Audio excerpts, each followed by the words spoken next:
everybody. Welcome to Paranormal Among Us, my first ever live event. I'm so glad you guys are here to join me on this Wednesday evening. We have a great show lined up for you. Waiting in the lobby right now is Matt Emch with some great stories to share with you. Some really cool stories, actually. I mean, I don't want to, it's really pretty awesome. So anyway, but before we get to Matt, I want to remind you guys that if you have any paranormal stories that you would like to share, or if you'd like to be a guest on the show, just like Matt will be here in a second, send me an email at paranormalamongus72@gmail.com, and I will get back to you as soon as I can. So let us welcome our guest for the evening, Matt Emch. Matt, how are you? Good. How you doing? Thanks for joining us today. Absolutely. Give me 1 second. I'm just plugging in my computer real quick. All right. I just want to make sure that nothing happens here while we're on together. All right. How are you doing, Paul? Good. Doing great. All right. We're good to go. Hope everything is going good up in, you're up in Youngstown, Ohio, correct? Well, I'm in a suburb of Youngstown, but yeah, basically the Youngstown, Ohio area. It's going good. It's actually been really nice weather considering, what we usually get at this time of the year. For mid-November, this is really weird. It was 70 degrees here in St. Louis. Just like a couple weeks ago, actually it was right after Halloween. So yeah, 1st of November, it was down in the 20s. So, I mean, this whole thing is just messed up. Yeah, it makes you wonder what's going on. You always hear about, they say that it's warming up on the planet. Some people don't want to admit that, but when the polar ice caps are showing that the water levels are raising and ice is melting and stuff is falling off, it's getting warmer. It makes you a little nervous. Yeah. But, all of a sudden it's going to be winter and we're going to go from this to 10 degrees or whatever, and everybody's going to be sick and wonder what the hell happened to everything. So, yeah. And we get vicious winters here in the Youngstown area. We're only an hour from both Pittsburgh and Cleveland, and we get that lake effect and it tears us up. So I'm not looking forward to it.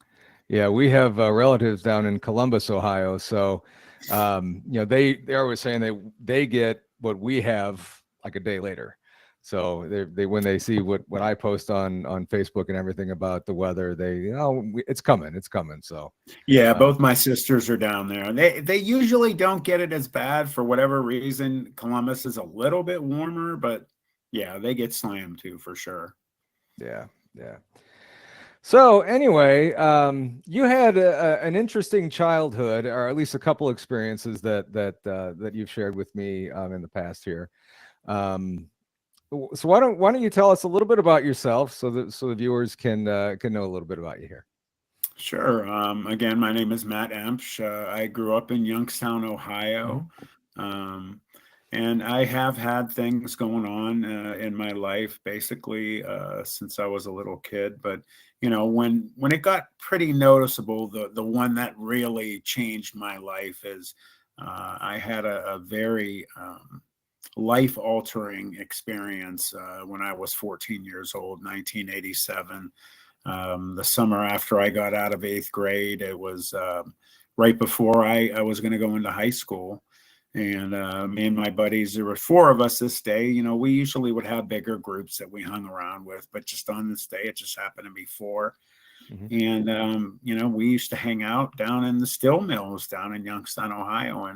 And Youngstown, Ohio used to be one of the largest steel makers. And that's a picture right there of the exact area, the blast furnace that this experience happened. In fact, if you look at the picture on the left, that cream colored building is the actual building that it happened in. You can't see because on the right side of it is where there's like a flat part of the roof. You can't quite see it from that angle, okay. But on the right side as well, there was kind of a broken fire escape that broke off kind of on I believe it was the 3rd floor. So the second on down, it was just laying in a big heap. So you can't see it from that picture, but it's there.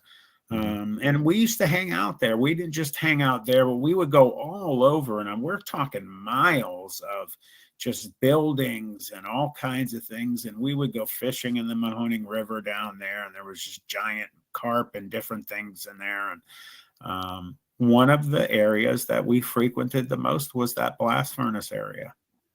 Is that something that a lot of other kids and I guess a lot of other people did as well out there? No, no, definitely not. That was not something that we ever really heard anybody else did. In fact, I remember bringing one of my first cousins down there with us one time because I talk about it a lot. Yeah, we go down there fishing and we do this. And I'd bring him down there. And, even when we went fishing, we would go under on the trestles underneath this bridge. The beams that were like X's and everything that were actually the structures holding it up. And looking back now as an adult, we were crazy for doing it, because if we would have fell, we would have really either got killed, drowned, or hurt. And I took him this one time, and man, he was horrified. And he's just said, "I'm never coming back down here with you guys again. You guys are insane." But we weren't afraid of anything, and we liked to do things that other people didn't. So we just went down there. And again, I've said this on other interviews. One of my best friends that was there the day that this experience happened, he literally lived right across the street from Route 422 or Youngstown Warren Road. And you can Google that. That would go through all the way from Warren, Ohio, through Niles, Ohio, through Girard into Youngstown.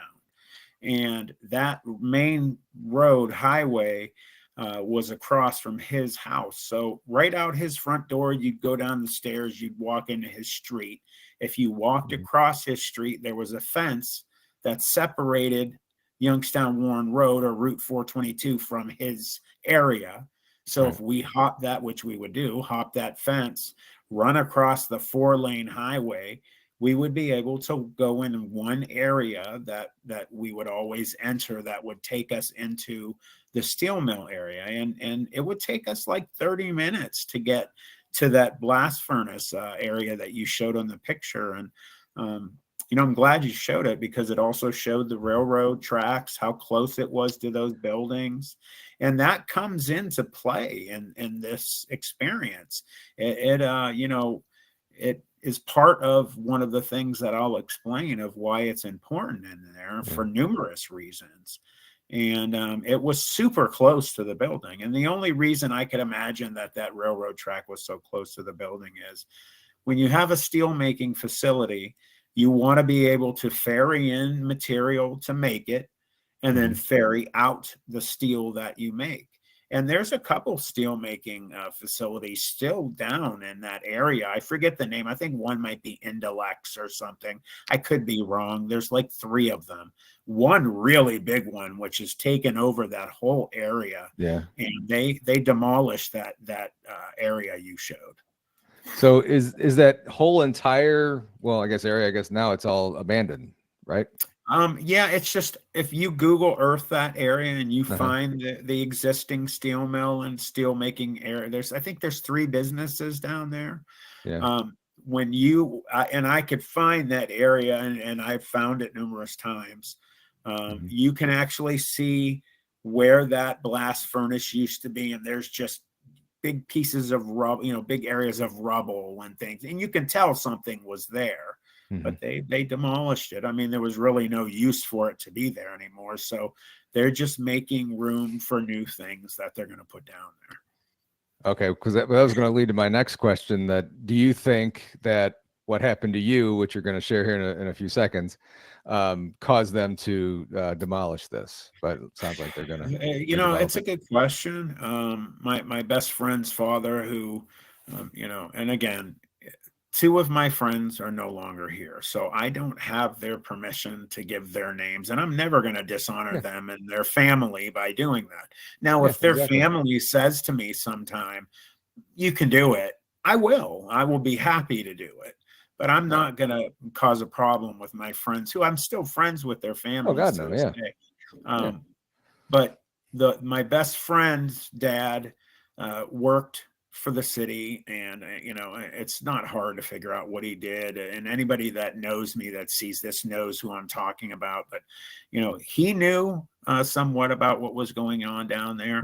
Hmm. I'm not real sure if that was the main reason. I'm sure it helped them getting rid of it, but I think more than anything else, it was just Right. things are falling apart, and they just needed to move forward with making room for new businesses. Right. I'm going to put up this next picture. I don't know if this is the same one. Yeah, it looks like the back part of it. Is that the same? Um, There's it could be. It does look like it from the back. I didn't really mhm. hang out behind that because it was huge. It does look Yeah, like it from the back. yeah, I can't say for sure. It sure looks like it though. yeah. Yeah. All right, so let's get into what happened. So first of all, um, I guess what made you guys decide to wander down here? Did you hear rumors about stuff happening down there?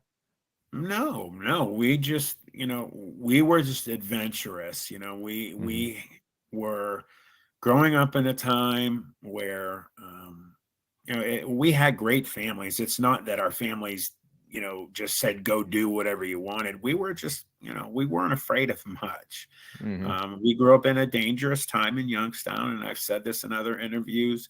Youngstown has gotten the moniker numerous times through the years of Murder Town, USA, or per capita. The Yeah. size of the city has been the number one murder rate per capita city in America numerous times, and that's not something anyone's proud of. It's just No, no. it's a rough place. I Yeah. remember going different states and talking to people, and if it came up where I was from and I'd say I'm from Youngstown, Ohio, they're like, "Oh man, rough place. I'm not messing with you," because Hmm. it's just had that unfortunate moniker. And the people are blue collar, hardworking, great family oriented people, but very tough. And you don't want to Hmm. mess with people from our area Right. because they're just tough people. But very good human beings. I love this area and where I grew Hmm. up, and I'm very proud to be where I'm from. That's good. Um, we just made our way everywhere. We go to all the suburbs around. We do Hmm. everything, and it just so happened because my buddy lived across the street. One day, I just think we were like, man, let's go down there. I wonder what it's like down there. And we went down, and we just spend hours down there looking at Hmm. stuff. And we do stupid stuff too, like break things. And, you break Yeah. glass, or it's stupid stuff boys do when you're young. And we just investigated. And, Uh-huh. when we'd be down there, we started to find out that there were some things down there that weren't so nice. Like we'd see people down there that we definitely didn't want to run into. Sometimes there'd be cars down there getting rid of things. Who knows what was in them? We'd hear Yeah. gunshots all the time, which wasn't rare during this Yeah. time of the late 80s, early 90s. There was a lot of gang violence going on. Hmm. Mafiosa was huge in Youngstown back in the era of the mob when it was really well known. And Right. they've gotten really quiet, but trust me when I tell you, they still are around. That you just don't hear about them. That people would put, unfortunately, bodies down there. They would get rid of things. They'd hide maybe drugs or things. So there were Hmm. things we didn't want to be around. And Right. sometimes there would be homeless people down there. We were never bothered by them, but we didn't want to run into them. The thing that we most did not want to run into were packs of wild dogs. And I've said Hmm. this in all my interviews. Anyone that lives in bigger cities, Detroit or Cleveland or other big cities where, there's areas that have become dilapidated, run Oh down, yeah. places where people aren't living, you get packs of wild dogs that are either dogs that have run away from home, dogs that grew up, had pups in the wild. They're not the kind of dogs you want to call up to you and bring attention and think you're going to Right. pet them. They will attack. They've been Right. known to kill. And in this time frame, there was attention brought that there was a couple unfortunates down in that area that were killed by Hmm. either these wild dogs or possibly something else. And we would go down there and we would hang out. And this day that we went down there, we just decided to go, and We got there later in the day, and by the time we got down there, it was starting to get dusk. And what we would do in this blast furnace building is we would build big fires, and we would literally have them inside the building because it was so big. It was Yeah. made of concrete and rebar and really nothing to burn. So there was never a shortage of finding things to burn down there, pallets everywhere. And, you know, there was a 4-floor building. On the first floor, from the north, south, east, and west sides, it was open. So Mhm. you could be inside the building, and if it's, say, a train came by and they looked, they would see people inside of there. So we didn't Right. want people to see us because that would draw the attention of the police or someone else. So I always say this, there were these hundreds of these metal things that were in there, and they were, the easiest way I can describe what they were shaped like is, if you watch like Gladiator or other movies about gladiators, it was shaped like those shields that kind of curved back towards you, like kind of like Okay. a U. And I believe they were made that way to protect the shoulders and the Yeah. arms when you held it. And that's what they were shaped like. I don't know what they were for. I'll find out someday. That's like a goal of mine. But we took these and we made makeshift walls on every side that was open. And then we helped each other lift them up and made a second row. And that's as high as Mhm. we could get them. These things took 2 people to move them. Wow. So, you know, they were high, but there was still a big distance at the top of this second row towards the top of the open doorway. It wasn't Right. even a doorway, just wall. Right. So we would put, this night we just so happened to build a huge fire, and my one best friend would do crazy things, and he found like a bucket full of like oil or something and threw it on the wood. So when we lit it, it went up. And it was like, you know, maybe, you know, you have a rivalry game for a high school football game and they do Mhm. bonfires. That's how this sucker was burning. And it Wow. it was Yeah. going up in the center of the room. If you looked, you could literally look up and you could see all 4 floors, because on the second, third, and fourth floor in the middle of the room, it was open. There was a big square cut in the middle of the floor. There was a half wall of concrete surrounding that so someone couldn't fall into it, and it would Mhm. come up to maybe like, you know, under your chest. And um you know, that we never worried about the fire getting all the way up, but that night I swear that sucker went up to the 3rd floor. It was so high. Wow. It was bright and it was going out. I remember thinking, man, I hope nobody sees this. Yeah.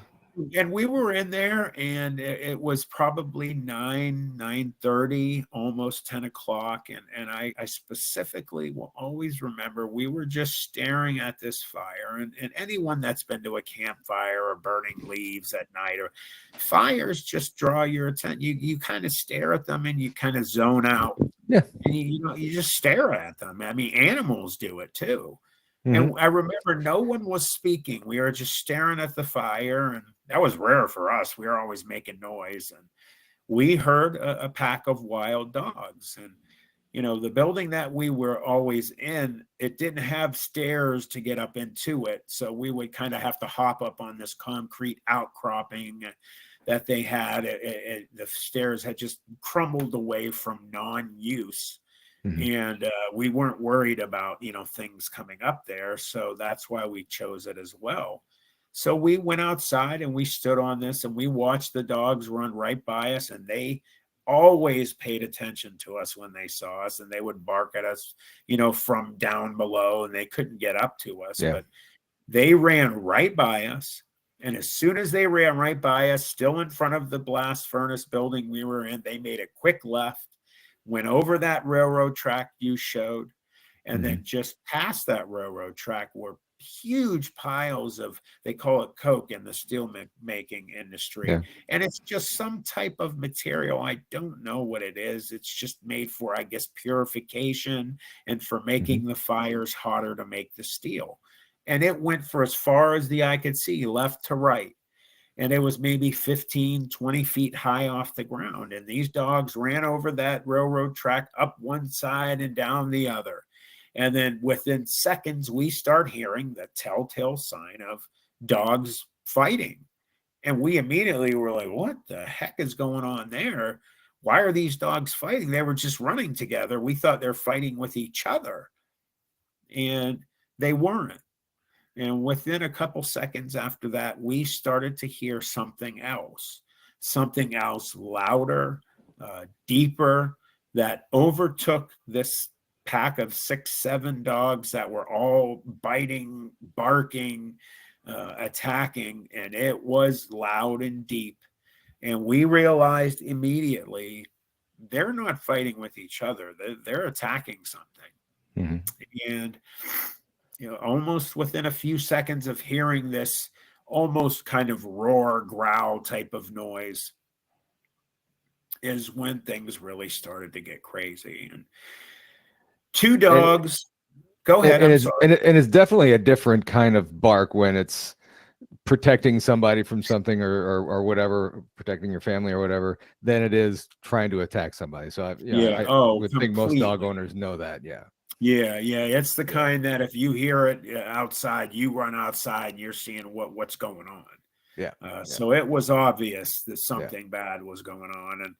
And within seconds after hearing that louder, deeper growl, roar type of thing, 2 dogs, one maybe about a half a second in front of the other, literally came flying over this pile. And when I mean flying, I mean flying, like somebody had grabbed each and just whip through them. And with such force, they were flying in the air. And the first one has been seared into my brain since it happened, because its tail butt area was facing us, but it was turned over with its feet up in the air and its tail between its legs. And it was flying towards us, and it hit the ground and rolled, made a yelp noise when it hit the ground. And we're hearing other yelps from over this pile as this is going on. It's like mass hysteria. And it got up and it limped and ran away, which would have been to our left, the way that we would always come into this area and the way they came. Then another dog came and it hit the ground. And as soon as it hit the ground, red was everywhere on the ground. Now there's light coming from the fire inside of the building that's lighting up parts outside. And it's lighting up the ground right in front of this pile of material where this dog hit. And you could see very easily that this dog had an injury with its front left arm, shoulder area, all the way back towards its back leg. Its chest area was, the rib cage was like something had flayed open. And it was a gruesome injury. And I always say this too. I'm a huge animal lover. I am a gigantic animal lover, especially dogs. Had dogs my entire life. I have a dog now. We're down one because my 16-and-a-half-year-old, my best friend Beamer, we had to put him down a few months ago. And I remember specifically looking and feeling horrible and saying, "Oh my God, that poor dog. I hope it's okay. I hope it lives." And I don't know if it did or probably didn't. Probably didn't. No. It ran away and left a trail of blood. And then a couple more came flying over. And I can't recall if the one that was bleeding was the one that hit the top of this pile, or it was the second group that got thrown over. That one of them hit the top of this material, and material just blew up everywhere. Wow. And they hit and they got up and ran away. And then the other ones that were left came after, running themselves. They had just decided it's time to roll. And we're watching them run away. We're looking to our left. And I had my buddy that was just behind me, over my left shoulder. And he was the first one that noticed. And he looks and he says, "Guys," and he even pulled my back of my shirt, "Guys, what is that? What is that over there? What is that?" And we all looked to see, and immediately we all saw, this is something that of course has helped change my life in many different ways, not all good, but definitely opened my eyes to things out there that we really were taught we don't believe exist. And what crawled up to the top of this pile was, quite honestly, the largest, just most massive wolf dog looking creature that I have ever seen in my life. I have never Wow. seen anything to this day like it. I've not even seen renderings people make, just, drawing graphics you see all over the internet now. And Right. I've never seen anything like, I've seen a couple that were close, Yeah. but what this thing crawled up there, and it was on all fours, and it was looking right in the direction at the dogs that ran away, staring at them, and it lifted its leg and it started doing its business, which told us right away it was a male. Mm-hmm. And I always say this too. I'm going to repeat things I always say in my interviews because it has importance. Some Yeah. people think Oh, yeah. it's funny. I've had people laugh when I said this. Oh, that's funny. Why do you think it's? It was scary to me Oh, God. because Yeah. when it did that, you have a creature that's so big it looks fake. It Yeah. looked like I was dreaming. It was like, oh my God, what the heck is this? And we're all shocked. And Mm-hmm.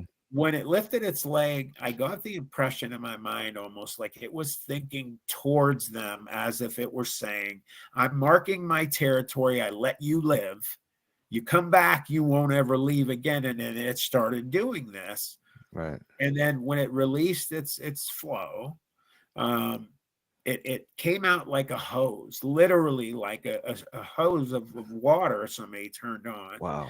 And it starts hitting this material, and just pieces start flying and going in the air. And you can audibly hear this hitting this material. And I started getting really nervous, and I got Yeah. scared. I'm starting to think, well, we got to get out of here. This thing's going to see us any second. Just as So, I when it first came out, it didn't see you guys at all. had no idea we were there. No, Okay. it didn't look at us. He saw it. I said, did it see it when you first saw it? Did it see us? He said, Mm-hmm. no, it was looking at the dogs the whole time. Mm-hmm. And my buddy that was behind me, who noticed it first, he was freaked. So Oh, yeah. he either started walking backwards or tripped over himself, and he fell into that makeshift wall. And we all looked immediately at him because it made that telltale sign of metal on concrete, that loud scrape noise. Mm-hmm. And it was loud because it moved heavy things. And we all looked like, oh God. And we looked immediately back at this thing, and it snapped its head and it looked right at us. And we froze. I felt the blood leave my face. I had to be white as a ghost. And it looked right at us. And the first thing that we noticed, all of us, was its eyes. And its eyes were glowing, not from eye shine from the fire, because it was lit up a little from that light Mm-hmm. that was coming out from the building. But this wasn't eye shine. This wasn't reflection. This was as if there was something inside of this creature that was emanating through its eyes. It was causing its eyes to glow so bright Wow. that it looked like it was plugged into something. Uh-huh. And they were an orange, amber, yellowish kind of color. That's the best way I could describe it. And I've seen colors like it online. I apologize. I have a sinus infection if I sound a You're little fine. stuffy. You're fine. And its eyes were so large, you could see the pupils, you could see, and I try and dumb it down, with anatomy. Each eye Mm-hmm. has different circles inside of them, and you could see each layer of anatomy of its eyes, and you could see which one of us it looked at, and it looked at us down the line. So it looked at my two buddies to my right first, and then it got to me. And when it got to me, it looked at me. It looked it towards my face. It looked up and down. And when it was looking at me, I swear I felt something as if it was almost looking at my soul. And then it looked Mm-hmm. at my buddy next to me. And then the next thing that happened was when everything crashed down. Our whole lives forever were changed. The walls fell down. Everything we were taught as we were kids growing up and watching horror movies and reading Fangoria magazine and comic books like, Werewolf, I forget, Werewolf by Day by Marvel Comics. I used to read that when I was a kid. It looked nothing like that. Yeah. You know, don't worry, guys. Don't worry, kids. These things aren't real. They're not real. You don't have to be afraid. You're scared when you're a kid in the dark. It's okay. It's not real. That all was a lie now. That all was fake. This thing stood up on two legs, and it wasn't like a dog jumping up for treats trying to keep itself balanced. It stood up on two legs like it was as happy on two as it was on four, and it had a human-like shape. And I need to explain that because it wasn't shaped like a man. There's no man on earth that is shaped like what we saw. It just had a similar shit, had two arms and legs that were shaped like dogs' legs, and it had a massive frame. You could see muscles from its lats popping up around its neck. You could see the muscles on its chest and its arms. The arms are what really drew me, other than the eyes immediately, because its arms were so unbelievably long that while it was standing up straight, it could have scratched its ankle. Its arms were hanging past its knees. It was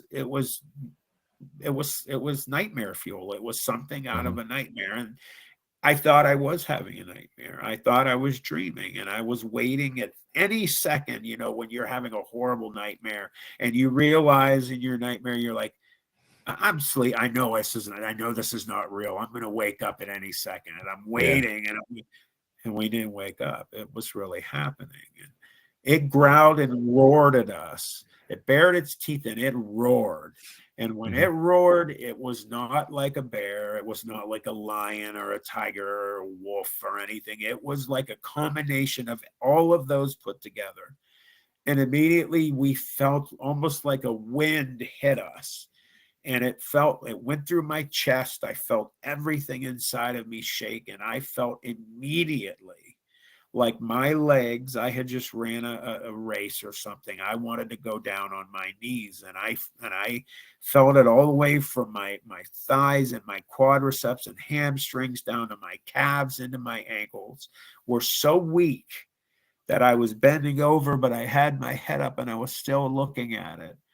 And it was like, if we wanted to run, it was like a dream when you're being chased and you feel like you're running in quicksand or tar and you can't get away. And then that's the feeling they were. And my best friend to my right, he was bent over a little bit too. And later on, he would tell me he felt similar to what I felt.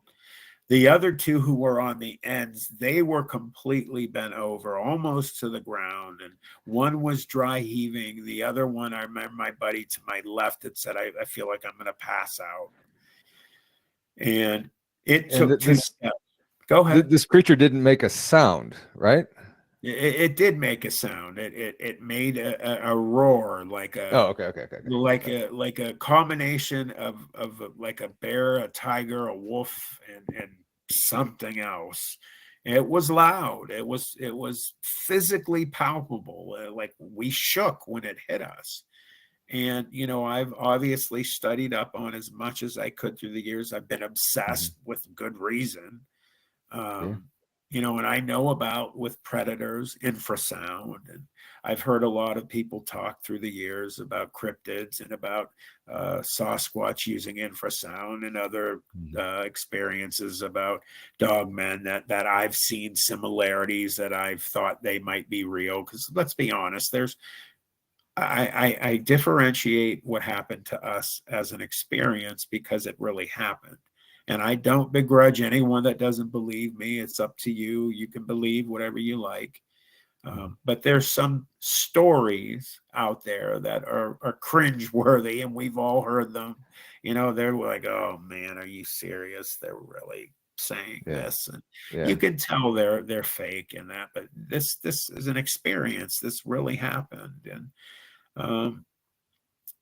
I believe it was infrasound because I've heard what it does. It jiggles the insides, it shakes the insides of prey, and it makes them, discombobulated, and it makes it easier for whoever used or whatever used that infrasound to attack and get the prey.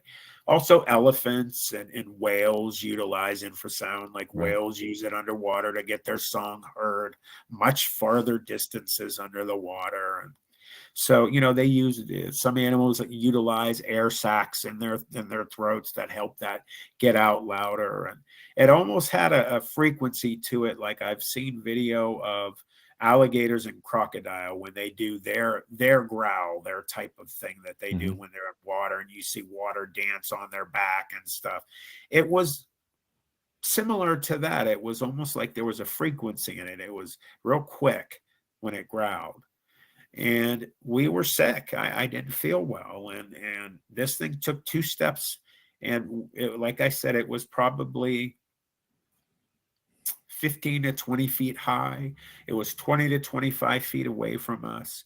And within 2 steps, this thing was half the distance to us, which was shocking. And it kind of snapped us back into reality. And my buddy who noticed it first started to make his way back into the building, and we heard him, and we all started to follow suit. And it wasn't fast. It was slow, and it was clumsy. We were not feeling right. And we made our way immediately to the stairs, and we went up to the 3rd floor. And going up from the 1st to the 2nd, there was missing stairs, 4 or 5 stairs. There was just rebar sticking out, and there was maybe a little concrete coming out from the wall that you could put a foot on and help yourself get through that. And we got past that, and we went up to the 3rd floor. And I don't know why we went to the 3rd. We just did. There was no rhyme or reason why we did it. And we got up there, and my buddy that first saw it, he was going crazy. He was screaming, we have to get out of here. I want to go home. What is that thing? And he's crying and screaming, and we're trying to shush him. You have to shut up. This thing's going to hear you. It's going to come in here. And he wouldn't listen. So finally, I grabbed him. He had turned his back to me, or I got behind him. I don't remember which, but I was behind him.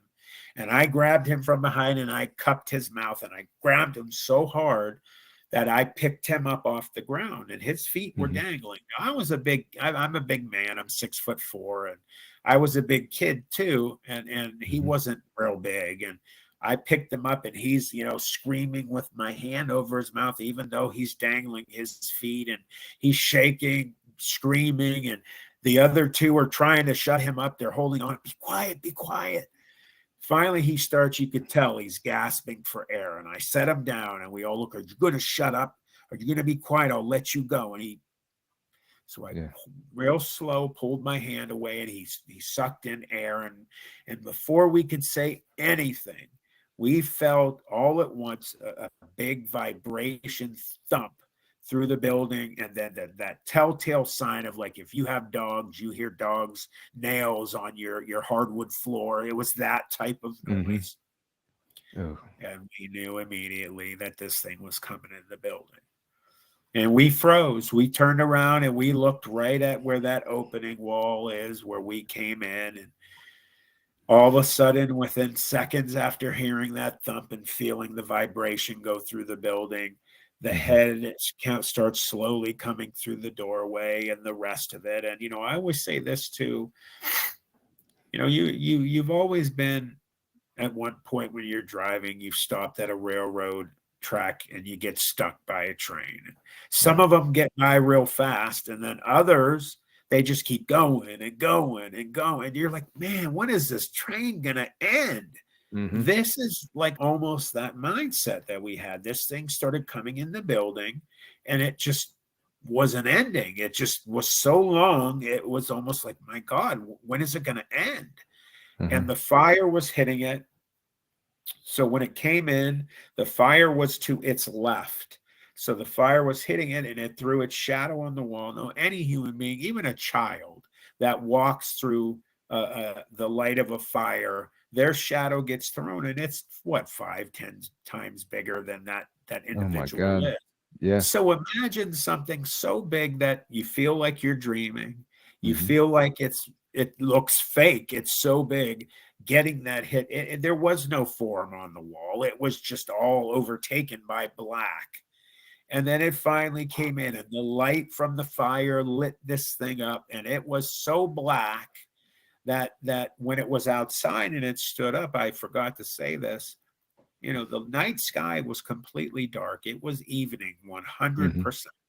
It Yeah. stood out from the night sky from behind it. It was so black that it was almost like a bright black, like its blackness was sucking the night black in.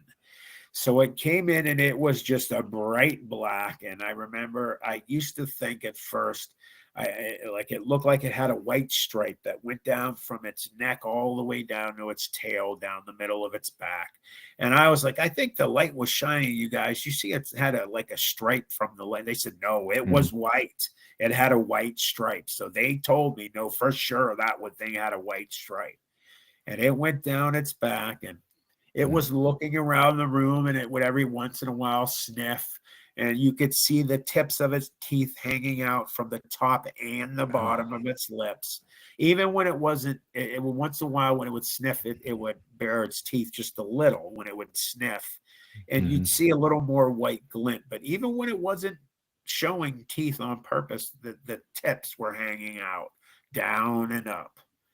And it was sniffing the air. And I remember it walked by the wall where it was all dark from its shadow. And when it looked towards the wall, those eyes even lit up a portion of the wall. So you could see that it was emanating. It wasn't eye shine. Something was lighting those eyes up, which, number one reason I think this thing was supernatural, was not a natural creature. And as it's walking, it's on all fours, and you could see the scapula on its back. Like when big cats walk, you see the bones pop up on its back. And where normally it's just a bony flatness, this had actual muscles surrounding those scapula. You could see the muscles flexing and the muscles moving. You could see every part of it. It had gigantic muscles. And when it walked, it wasn't even keel. It was at an angle a little bit because those forward arms, those front arms were so long, it was at an angle. So its back legs were shorter than its arms, which again is so strange to hear something like that. Yeah. It had pointed ears popped up on its head. It looked like a combination of a wolf and a German shepherd. It was like the two put into one. It did not have pads on its front arms, legs, whatever you want to call it. I call them arms. It had hands, and it had hands that looked like the easiest thing, that the most obvious thing I've ever seen, we've all ever seen, were raccoons. They look like giant raccoon hands.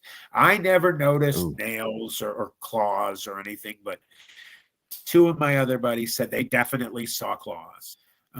You could hear it hitting the floor. It walked by the fire, and the number two supernatural thing happened. If you've ever seen video of the sun, of how there are magnetic storms on the sun, and you see ribbons and pillars that pop out and go back in, and they make those strange magnetic shapes. When its front left arm touched down close to the fire, those started whipping around it. So immediately you saw that happen, but then something else happened, and it only happened to its front left arm. It cloaked out. And what I mean by that is, if you've ever seen like The Predator and how it turns almost near invisible, but there's still shape to it. You could still see kind of the shape of its arm and its hand on the ground, but it blinked out. It was almost invisible. And you could see the fire kind of reflecting either through it or on it. I don't know which. But it happened for 2 seconds, and it was very noticeable. Only two of us noticed, me and my best friend to my right. The other two said they never saw it. And then it went back to normal. It also was, as it was sniffing the air, you saw and heard tons of just saliva pouring out of its mouth, and big, long, thick streams. And they'd snap, and you even over the fire. Now you're hearing popping and burning of these pallets and other things we threw in there to burn. You're hearing that noise if you've ever been in a big empty warehouse or building when it's raining, and you could hear the water hitting the Yeah. ground in big drop. That's what it sounded like, but it was coming from the saliva. And what really, at that point, I started fearing for my life was because Oh. it said to me, this thing is salivating, either number one, because it's going to kill, or number Mhm. two, because it's going to kill and eat. So it was hungry. Yeah. And it sniffed, and all of a sudden it didn't stop and sniff around. It sniffed one more time, and it looked directly up at us as if it knew right away where we were by the scent. And it caught our scent over that fire burning mere Oh feet yeah. from it. And it stood up immediately on two legs again, and it threw its arms out at its sides. It was almost like, I always say this, kind of like a comic book kind of stance. Threw Mhm. its arms out, and it bared its teeth, all of them, and it Oh. roared at us again. And I remember I had either my right or my left hand on this half wall that was in front of us, and I felt the concrete vibrate. I felt it in my feet, and I truly believe this. I truly, truly believe this, that it threw infrasound, because this roar was louder than the one outside, and everything vibrated, but we didn't get sick. Now, we were above it on the third floor. It was on the first, and it was Mhm. looking up at us. And when it looked up at us, also, I got to remember, I've forgotten sometimes to say this. The only time I noticed any bushiness in hair, because its hair was very tight, almost Mhm. groomed. It was only an inch at most, inch and a half at the longest.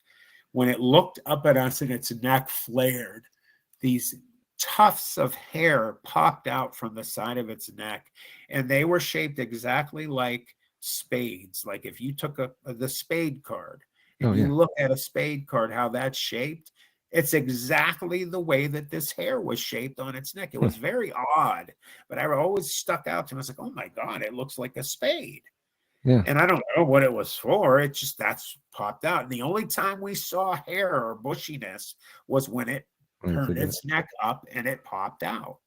Wow. And aside from that, it didn't have a mane. Its tail was not bushy. It had very, very short hair. Its tail was very long, very thick. It Mhm. reminded me of a panther's tail or a cougar or a mountain lion, where, Mhm. there it's just real thick and it's muscle basically. And there's no bushiness at all to it. Mhm. And you saw all of the muscles, huge biceps and pecs, and you could see like a 10 pack going down its stomach. And it was obviously male again. I don't mention this often, but it was a male, a very large male, if you know what I mean. Yeah. And its thighs were monstrous. You could see its quadriceps, as if you've ever seen bodybuilders on stage like Arnold Mhm. Schwarzenegger in his heyday. You see separations of muscle. Every muscle is separated, and just, that's how it looked. It just, and although there was no human being ever, even the Big Show or Andre the Giant, if they were perfect muscular specimens, would have not been like this. Right. And then those arms again thrown out to its sides, almost reaching out. If you've ever, I thought about this recently, Yeah. what I can compare them to when it threw its arms out to its sides. They weren't as long as I'm going to say right here, but I liken it to, if you've ever seen Nightmare on Elm Street, when Freddy Mhm. was walking down that alley and his arms got super long and he was scratching each wall, and it wasn't that long, but that's what I Yeah. liken it to. They were just so overly, unnaturally long. It was horrifying. Mhm. And again, the thought was going through my head now, we can't get out of here. We were babies. We were 14 years old. I mean, I'm a grown man now. You're a grown man. We hear Yeah. people say, when they're 19 or 20, we say they're babies. Yeah. We were Yeah. 14, and we're looking at this, and I truly mean this. We didn't know what to do, and I don't think a trained Navy SEAL would know what to do in a situation like this. Mhm. And Now, this was the first time that you mentioned that you didn't think you were going to make it. Now, right. if it were me before when we first saw it, I would be thinking, okay, we're done. This is it. Was everyone else thinking that same thing at that moment, or had they thought it before as well? We obviously over the years talked countless times about Mhm. what each of our thoughts were.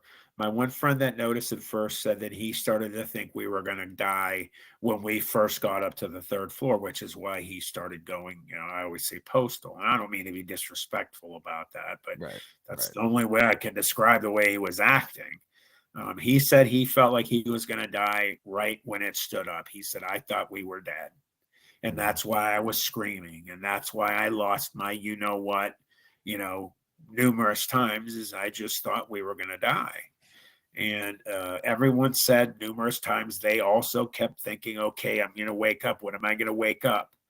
And the thought of it's so huge again, it just looked fake. It looked like something out of a Now movie with as incredible special effects are in 2023. You know, Mhm.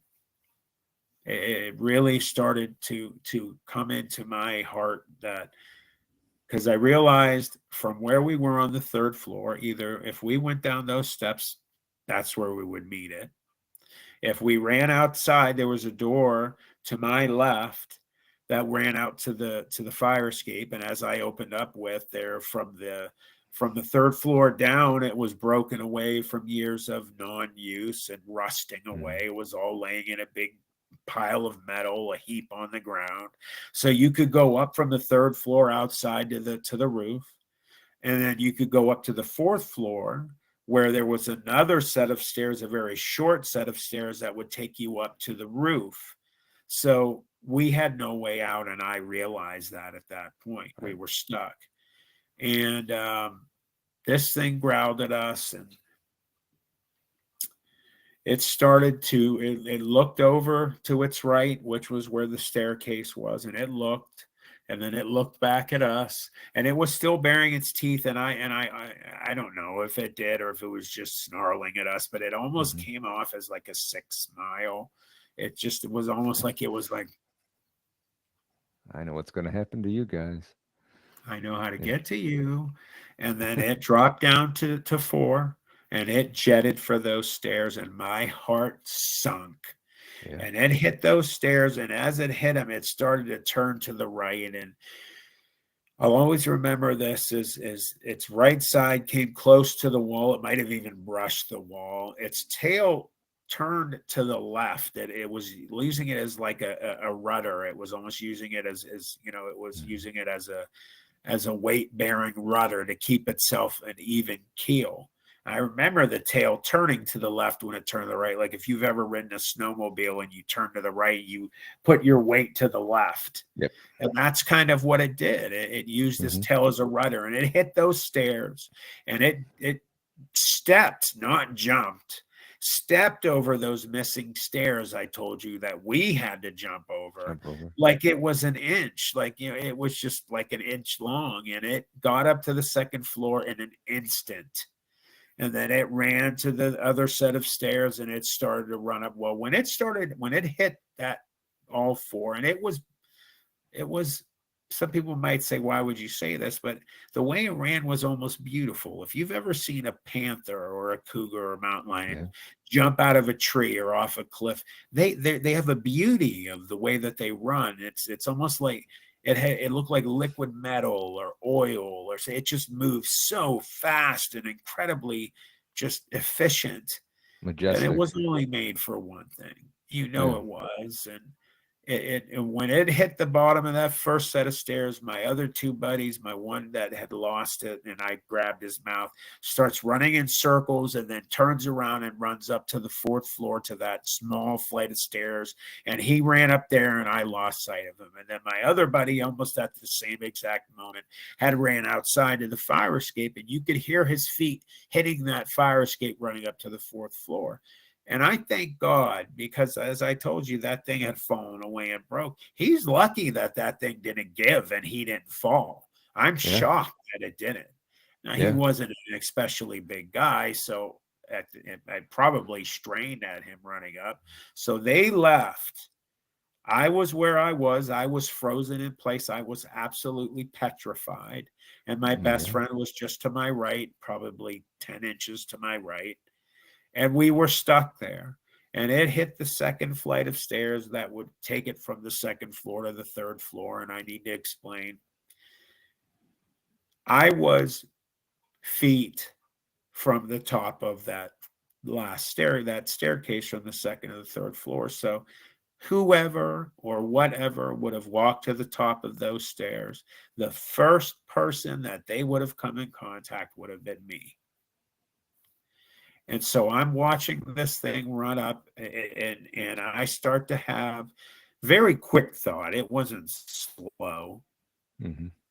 I started to think, I'm going to die. I'm Yeah. really going to die. This is my time. Oh my God, I'm going to die. And no one's ever going to see or hear us. If we would have screamed, nobody would have heard us. Or if they did, they wouldn't have known where we were. Mm-hmm. And I started to think real quick, my life didn't flash before my eyes, but I thought of my family. I Mm-hmm. come from a family of 5 kids and was really close to my mom and dad. And I thought of my dog specifically. And then I real quick remembered, I was like, I'm not going to get to play football. I'm not going to get to play where, at my high school where my dad played. And Yeah. it was just a flash thought. I thought of those things really fast. And the thought of, oh my God, we're all going to watch each other be killed. This is, my life's about to end. And it hit the Mm-hmm. halfway point of that second to the third floor stairs, and it was looking in my eyes. It was looking right at me, and I felt like it was boring into me. Mm-hmm. And if it jumped from where it would have been at that point, it was maybe 7 feet from me at the most. It would have been right on top of me. And then this is where I truly 100% till the day I die, I will believe this, that there was intervention from God or someone else above, and a railroad track noise happened, and we heard a train. And as soon as that train came in front of the building, we heard somebody yank on that horn, and that horn from that train was super loud and Yeah. jarring. And as soon as that train blew its horn, and I truly believe that whoever was driving saw the light coming from, they saw the fire. Some Yeah. people have said, you think maybe he saw inside the, it's possible, but I don't think he saw anything. I just think he saw the fire and he laid on the horn. And that thing stopped. And I was watching, and I never looked towards the opening, towards the train. I heard it, but I just was watching it. And it stopped, and it looked back at the opening, and then it looked back at me, and it's sneering. Mm-hmm. And then it looked back, and then it kind of looked at me, and it did almost like, damn it. And then it turned around and took off. And it ran down so fast that I've never seen anything like this. It was like somebody had a movie rolling and they turned it on, 18 fast. And it got from that spot in the middle of that staircase to the staircase from the second to the first floor in the blink of an eye. And then the next thing happened that made me think it's supernatural is it was moving like an anatomical creature at that point. But when it hit that last flight of stairs, it wasn't because it was moving so fast it looked like this. It started to lose shape. It still had a little bit of the shape of what it was, but it almost, I've seen movies and documentaries and things like that talking about shadow people and ghosts and spectral forms. And that's what it kind of looked like. It looked like a shadow that it lost most of its shape, but it still had a little bit of the same form. And it left the ground. There was space literally between the stairs and the bottom of where its hands and feet would have been. And it left that building like that in the blink of an eye. And it was like a shadow had left the building. And it literally transformed from a physical being into a shadow. And we all saw it. And because the other two, I need to bring this back in, because we had started screaming. My other buddy had started screaming as this train was coming by, and I'm watching, and he's screaming, "Help! Help!" And when it turned away and it started running, I started screaming, and they of course heard us, made their way down, and then by the time it had left the building, the other two made it to us. Now it was gone by the time they made it back to us. And my one buddy who had lost his you know what, almost had like we're going to be saved. Oh my God, you're screaming. We're all right. Yeah. And they start screaming, and we're all screaming at the top of our lungs as loud as we can. Bloody murder. Help, help, help, save us, save us. And you can't tell when trains are slowing down, and it's going. You're hearing ka-clunk, ka-clunk, ka-clunk, ka-clunk, and we're screaming. And at first we thought it was slowing down, but it wasn't. And as farther it got away, the quieter it got, and then all of a sudden it was gone. And then the absolute horrific fear that it's gone. They didn't see us. No one's coming to save us. This thing's going to walk back in the building at any second. And it didn't, thank God it didn't. Yeah. But we have this fear that it's going to come back. And my buddy is just going crazy again. I want to leave. I want to go home. I want my mom and dad. And we're all crying at that point. And we were up there for probably almost an hour. And we made our way down to the second floor, and then finally to the first, and we started talking about, we have to get out of here. Now it's probably 11:15, 11:30 by this point. Yeah. No one knows where we are. Right. We wouldn't have been down there normally anyway at that time. You didn't want to be in downtown Youngstown, especially kids at that time. Police usually wouldn't want to be down there at that time. So we're like, we have to get out of here. And my buddy was screaming, we can't leave. It's out there waiting for us. We have to stay here. Somebody will come from us. Somebody will come for us. And we start screaming, you've got to shut up. We're going to leave you here. Do you understand what we're saying to you? You can stay by yourself. I looked at him right as I said, you can stay. You'll die. You'll die by yourself. We won't be here. We're going to leave you. So finally, basically what happened is we just made our way. We started leaving. We told him, grab onto our shirts, me and my best friend. And he's pulling on our shirts so bad that we're choking. And we had to pull him from the building. And we had to jump down. And then what made us scared is, under this outcropping of concrete, you could during the day look down, if you bent down, and you could see way back into the building. So it could have been down there. And the fear was that that's where it was, because when we were looking outside, we didn't see those eyes. If it was still out there, we would have saw them glowing. So we got down and we started running. And we were almost in a straight line. And, I was a bigger kid than my other three friends. And if they wanted to, they could have left me in the dust. And we stayed with each other. And it took us a half an hour even running. It was horrifying. It was every noise, every pebble we kicked, every time the wind would pick up and the leaves would blow, every other noise, we thought it signaled this thing. And we would stop and turn around and look. And then the final leg of where we had to get out of there was how we always entered. It was basically a gigantic mountainous hill of gravel and dirt and just material. And when you go down, you could turn sideways and, have your foot turned sideways and walk your way down without falling. But going up, you couldn't do that. You had to go on all fours and dig your way up. And we would always laugh at each other because someone would always start to slide back down. And we'd make fun of whoever did that. And it was exhausting.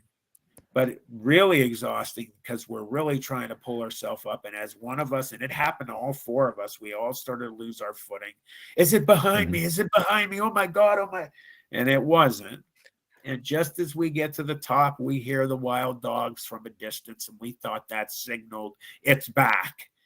And it wasn't, or it was watching us and it just let us go.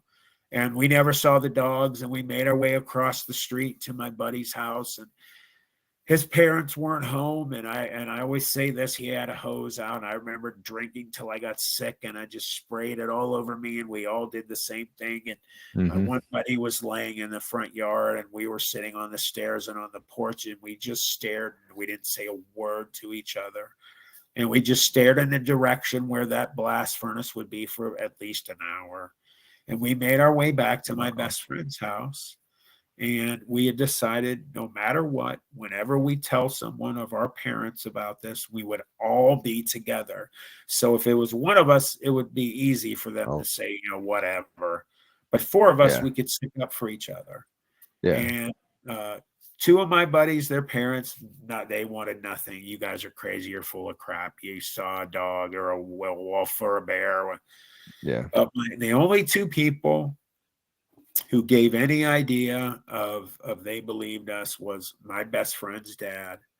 Mm-hmm. When we told him where we were when we got back that night, he went off on us. What are you doing down there? You could get killed. Homeless people have been killed and this and Yeah. that.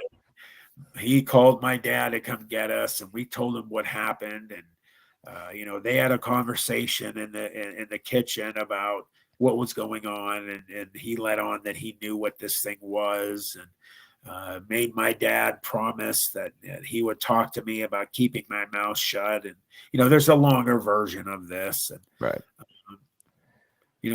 it just was about a week till my best friend spoke to his dad again, and his dad basically told him he knew what it was, that officers had got calls about these things, that he had two officers that saw it, that they had security down there. And there's actually comments on what lurks beneath. Security guard who had worked down there, and he said he knows that it was down there, that there were nights that they heard the noises, and they saw lights, strange lights, which could have been the eyes, and growls and things following them. When they would take steps, it would take steps. And people that have really come out in force and said that they have had experiences down there as well. So Mm-hmm. it was the most horrifying event that has ever happened to me in my life. And, it affects me to this day. And Mm-hmm. my friend that's still here has severe psychological issues and PTSD. And, Of course. it's really changed our lives and opened our eyes to things that are out there that we were Yeah. told don't exist. When you were describing this creature, kind of walk across the concrete and everything, I kept flashing back, and I know it's not going to be anywhere near the same size of this, but I kept flashing back to Jurassic Park when the raptor was walking through the kitchen and you could see its little claws and stuff.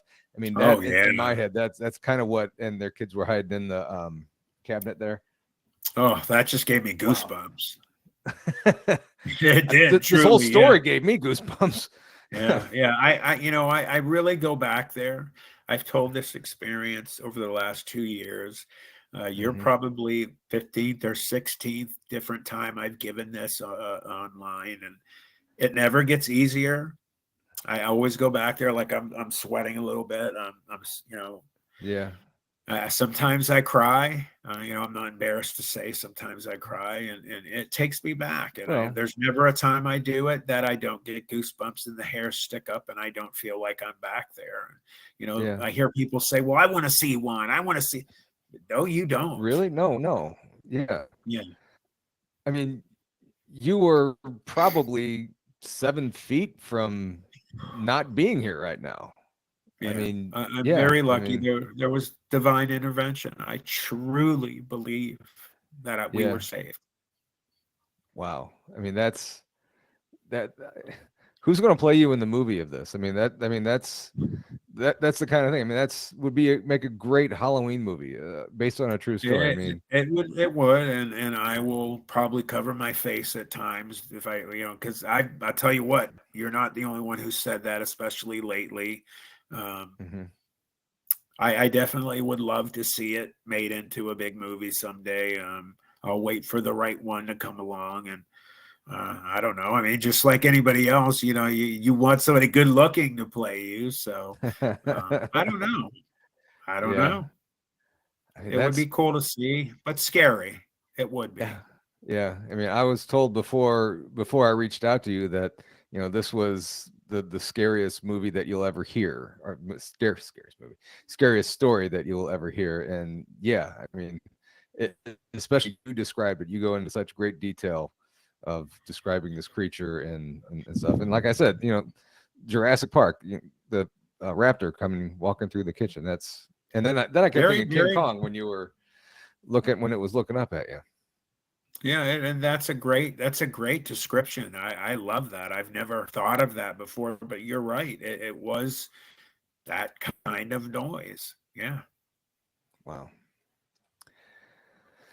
Uh, how did you sleep after that? I mean, I didn't, and to this yeah, day, I really don't. I from the time I was a baby, so I've had insomnia problems since I was born. yeah, Um, I've also had things happening to me my whole life. Nothing as big as that, but I've had a lot of little things through my entire life. I've always noticed things that other people don't. To this day, I freak my family out. I always notice details no one else does. People ask me all the time, "How did you notice that?" I have premonition type feelings on a regular basis. Like I'll mm-hmm. say something and then it'll happen, or I'll think about or say this person or somebody. They call a second later. Or I don't know. I truly believe that there are just some of us, for whatever reason, are sensitive to supernatural and paranormal Mm-hmm. things. I am glad that I know that this is out there, that there are things Yeah, out there that we've been told don't exist. But I also regret it happening, because my two friends that are gone had some issues that happened through their lives that may have and most likely led to their death eventually. And mm-hmm. I have, I sought the help of a priest for years. Mm-hmm. And I'll say this real quick, the priest that I went to, my church, I'm half Lebanese, and I went to a church, St. Maron's. It's still my church. It's a Maronite Rite Catholic church, and what Maronite Rite is, it's like the Latin Rite. It's just kind of Okay. a different sect. It's the same beliefs and everything, but Mm-hmm. I went there and I went and talked to the priest there, and where I thought he was going to say, "Matthew, you didn't see." He believed me 100%. He told me, "Matthew, you need to understand that there are things in this world that we're told don't exist as we're growing up, but they really do. And most people will never know. Mm-hmm. Sometimes there are these things that," and this is exactly what he said, "bleed into our world.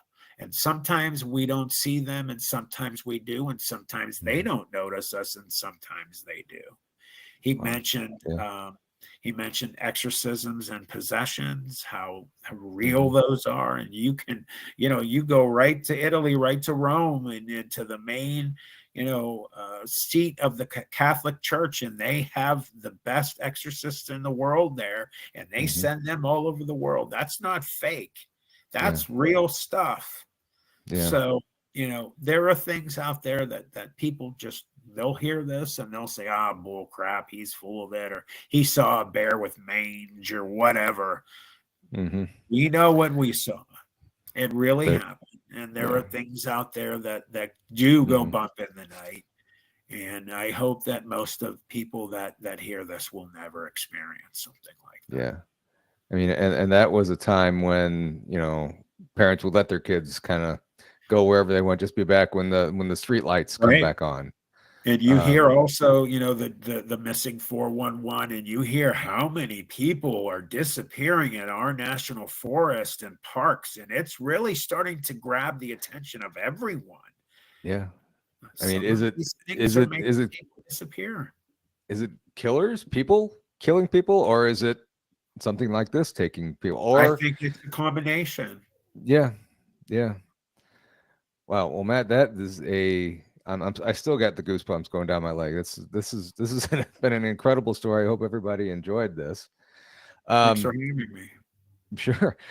Before we say our goodnights here, you have also have a podcast that you just launched on YouTube Yeah, here. I did. I have a channel on YouTube. It's Planet 4112, and the address is at Planet. If you spell it out, at Planet 412. So Planet Planet. There it is, right there, 412.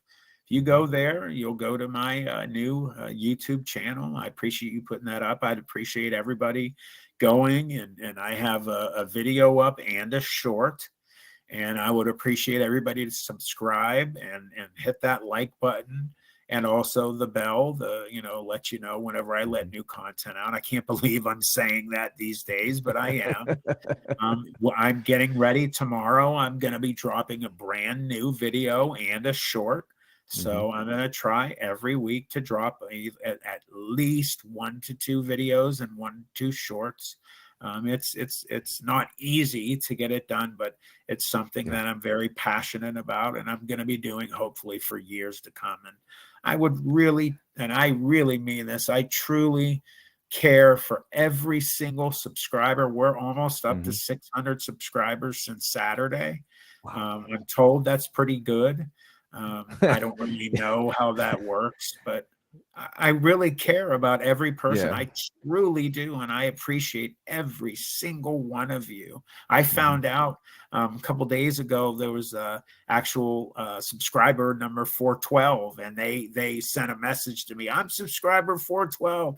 I was Oh, that's so happy. awesome. Yeah. Yeah, and I messaged them, and that meant a lot to me. And everybody's wondering what 412 means. I'm going to be Yeah. What making does it? a video soon. My next one is actually going to be the meaning of what Planet 412 means. Okay. So you'll be finding that out very soon. Awesome. So guys, make sure you go over there, subscribe to that. Um,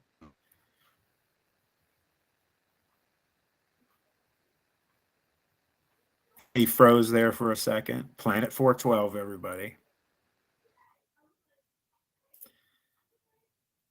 He froze there, but yeah, definitely come on over, Planet 412, and I really appreciate every one of you guys. I really do, and I will try my best um, to yeah. comment to everybody, There and we I are. just appreciate you all. Yeah, Yeah.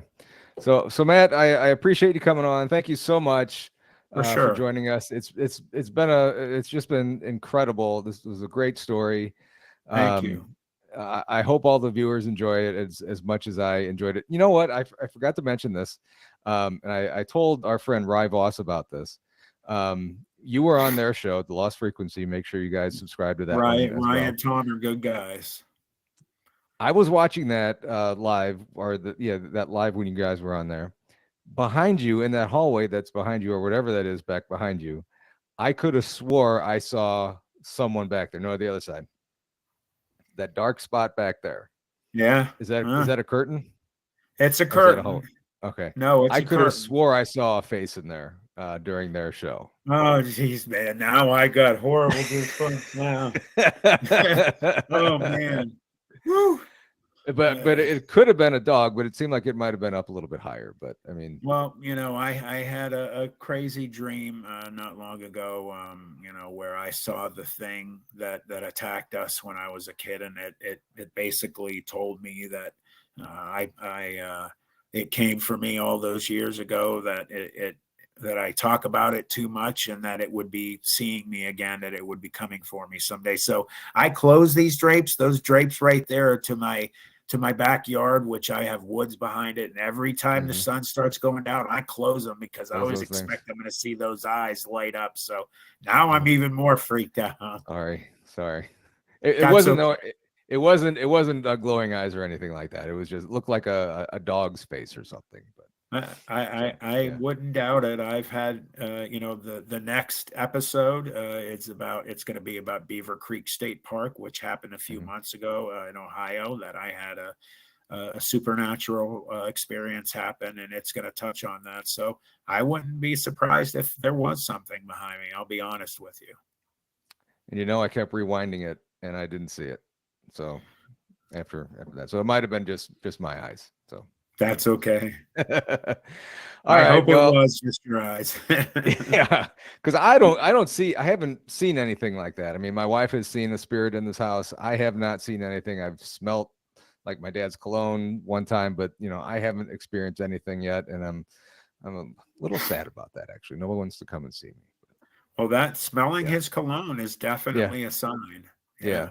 Yeah. So, all right, guys. Thank you all for watching. We appreciate you showing up here. Make sure you go over to Planet 412 and also here at Paranormal Among Us. Like it and subscribe to both channels. And we will see you all soon. Good night, everybody. Thanks for watching. We appreciate you showing up. I love your channel as well.